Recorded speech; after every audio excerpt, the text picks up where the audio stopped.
If you play medieval games or read fantasy books, there is a chance that you've come across a strange set of ghostly lights known as Will-o'-the-Wisps.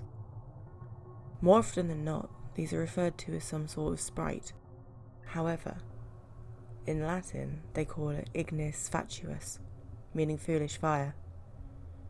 And that's because the fire was not real, just an illusion. And yet, they are just as deadly as they are beautiful. Will-o'-the-Wisps are very simple apparitions. They appear as balls of light, sometimes so bright that they hurt your eyes, and other times so dim that you can barely see them. And although they are typically recognised as blue in colour, they're also known to be red and orange in some cases. To further add on to this, they're typically seen lingering around bogs, marshes, swamps, and in some rare cases, the deepest, most hidden parts of a forest. Will-o'-the-Wisps appear in Europe's written record around the 13th century, but their legend was well known all across the world long before pen was put to paper. The oral traditions of Cornish, Nordic, and the Aborigine people warn against the dangers of these strange phantom lights. A light floating in the darkness might seem pretty innocent, even friendly, but don't let these enchanting globes deceive you. These pretty lights are almost always malevolent. They lead travellers onto dangerous land, perhaps a deep hole in a bog, or a kingdom ruled by vicious fairies where the traveller will most certainly meet their doom. Will-o'-the-Wisps are considered to be powerful omens. They appear to be able to predict the future, appearing to people before their death or flocking to the site of a tragedy before it takes place. To some lucky few, they may also reveal the place where a thief or a fairy has buried their golden treasure. The backstory of these strange ghostly lights tend to differ depending on various cultures, but they can shed some light on their cruel nature. The lights are allegedly carried by spirits who are shut out of both heaven and hell. The classic Will-o'-the-Wisp is carried by a blacksmith named Will. Will was such a troublemaker. When he died and went to heaven, he was sent back by St. Peter, who told him to reform during his second life. Unfortunately, Will's second life was even more monstrous than his first, so St. Peter cursed him to roam the earth forever. The devil was impressed by Will's evil doing and gave him coal to warm himself on the cold earth nights. Instead, Will decided to use that coal to make a torch and lure innocent and unsuspecting travellers further into danger. The jack-o'-lantern is carried by a drunkard named Jack. Jack sold his soul to the devil so that the devil would pay his pub tab. When the devil returned from the pub to collect Jack's soul, the man tricked him into climbing a tree, and then drew a cross beneath the tree, trapping the furious devil in its branches. Later, when Jack died and was rejected at heaven's gates, he had to beg the devil for a place in hell. The devil was delighted at his chance to get revenge, and he cursed Jack to wander the earth with only a small flame for light. Jack put his flame in a carved turnip and began to use it as a lantern. In other places, goblins, pixies, witches, and unbaptized children, even the devil, are blamed for carrying these dangerous lights. Numerous places have encountered them, one such place being the St. Louis Light in Canada. This appeared on the TV show Unsolved Mysteries, and includes a strange light moving up and down in an old abandoned rail line at night, changing colours and varying brightness. The line, located south of Prince Albert and north of St. Louis, has had its tracks removed, but the phenomenon still occurs on a regular basis. Several stories attempt to explain the lights, including there is a ghost train, or the ghost of a drunk brakeman who lost his head to a passing train and now wanders up and down the tracks with a lantern attempting to find it. In 2014, Canada Post issued a stamp depicting the St. Louis ghost train, one of a series of 5 depicting Canadian ghost tales. The Spooklight, also called the Hornet Spooklight, Hollis Light, and the Joplin Spooklight, is a light that appears in a small area known locally as the Devil's Promenade. It's situated on the border between the southwestern Missouri and northeastern Oklahoma, west of the small town of Hornet, Missouri. Even though it's named after a small, unincorporated community in Missouri, from which it's most commonly reached, the light is mostly described as being visible from inside the Oklahoma border looking to the west. The spooklight is described as a single ball of light, or a tight grouping of lights that is said to appear in the area regularly, usually at night. Although the description of the light is similar to that of any other visual phenomena witnessed throughout the world, the term spooklight, when standing alone, generally refers to the specific case. Numerous legends exist that attempt to describe the origin of the spooklight, one of which involves the ghosts of 2 young Native American lovers looking for each other. According to most accounts, it has appeared continually since the late 19th century, although it was generally not well known to anyone but the locals after the World War II. Some date the first encounters of the light back to the Trail of Tears in 1830. However, the first documented sighting is generally accepted to have occurred in 1881, although some report sightings as far as back as 1866.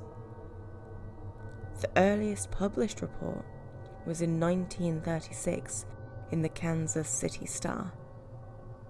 In 1946, the US Army Corps of Engineers supposedly studied the Hornet Light, but could not find a cause for it. In their words, it was a mysterious light of unknown origin. Early residents of the area reported seeing lights in the wood, over the land, and even in their yards. During the 1960s, there was a general store in Hornet that gave out information about the light to sightseers. It included a spooklight museum. There have also been various establishments along Missouri-Oklahoma state line that served a similar function, but they have since been closed. During the 1960s and the 1970s, the roads where the spooklight usually appeared were often packed with parked vehicles and people hoping to get a glimpse of the mysterious light. The Marfa Lights, also known as the Marfa Ghost Lights, have been observed near the US Route 67 on Mitchell Flat east coast of Marfa in the United States. They have gained some fame as onlookers have attributed them to paranormal phenomena, such as ghosts, UFOs, or will-o'-the-wisp. Scientific research suggests that most, if not all, are just atmospheric reflections of automobile headlights and campfires. According to Judith Brusque, the Marfa Lights of West Texas have been called many names over the years, such as ghost lights, weird lights, mystery lights, or the Shinati Lights. The favourite place from which to view the lights is a widened shoulder on the Highway 90, about 9 miles east of Marfa. Naga Fireballs, also known as the Mekong Lights, and formerly Ghost Lights, are a phenomenon said to be seen annually on the Mekong River. Glowing balls are alleged to naturally rise from the water high into the air. The balls are said to be reddish and range from a size smaller than sparkles up to the size of basketballs. They quickly rise up to a couple of 100 meters before disappearing, and the number of fireballs reported varies between tens and thousands per night. This strange phenomena is locally attributed to the Pwca. It is a giant serpent that is said to live in the Mekong River. The Hessdalen Lights are unexplained lights observed in a 12-kilometre stretch of the Hessdalen Valley in rural central Norway.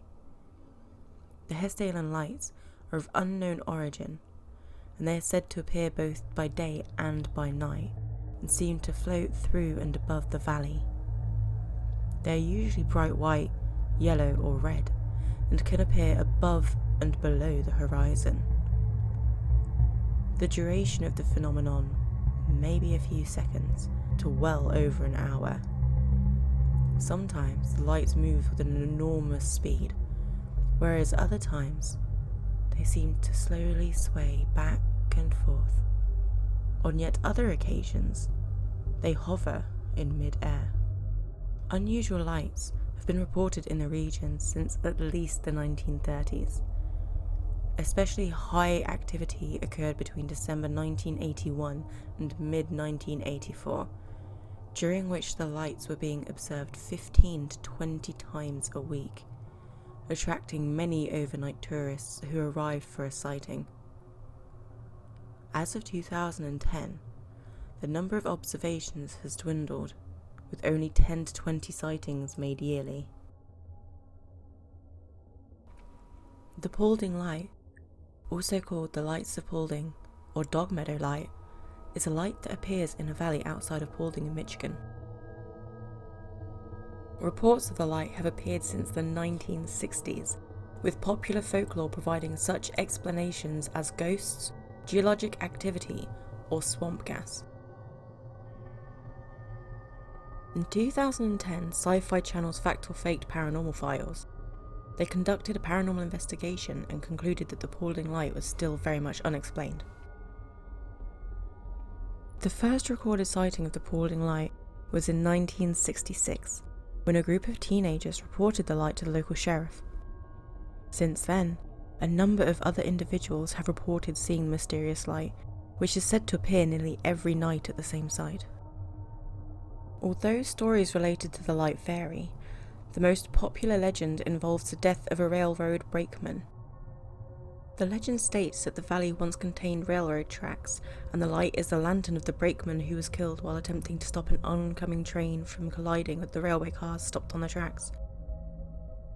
Another story claims that the light is the ghost of a slain mail courier, while another says it is the ghost of an Indian dancing along the power lines that run through the valley. According to John Carlyle of the Detroit Free Press, one legend is that it is a grandparent looking for a lost grandchild with a lantern that needs to be constantly relit, which is why the light seems to come and go. Interestingly enough, will-o'-the-wisp phenomenons have been existing all around the globe since people could remember. Mexico has two equivalents: Colombia, Trinidad, Bangladesh, India, even Japan all have variations of will-o'-the-wisps that continue to exist to this day. In European folklore, some groups believe that will-o'-the-wisp also marked a location of treasure deep in ground or water, which could only be taken when the fire was there.